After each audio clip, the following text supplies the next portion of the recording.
هل نكن عداوة للشعب المغربي؟ أبدا.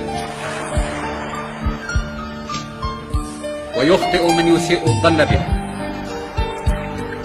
قيل أن الشعب المغربي ساعدنا البارح وإحنا قلال الخير.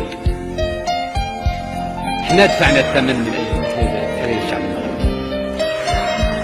إحنا دفعنا الثمن. ما زالوا في هذا القاعة ناس أحياء كيف تخلوا عنا.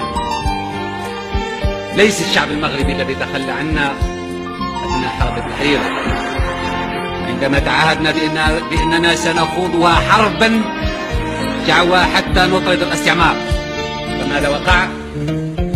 وقع اتفاقيات مع الاستعمار الفرنسي، قعد الشعب الجزائري وحده في الساحة يقاتل لكل استماتة.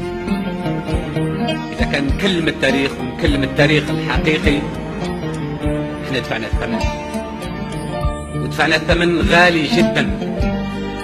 عشور السكان من السنوات نتاع الحرب، التشريد، التقتيل، السجون. الناس كانت تتبحبح في ملذات العيش.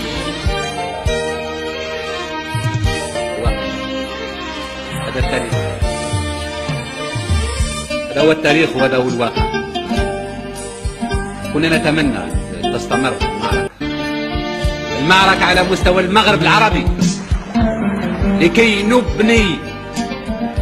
نبني مغربا عربيا أساسه وقاعدته مصلحته.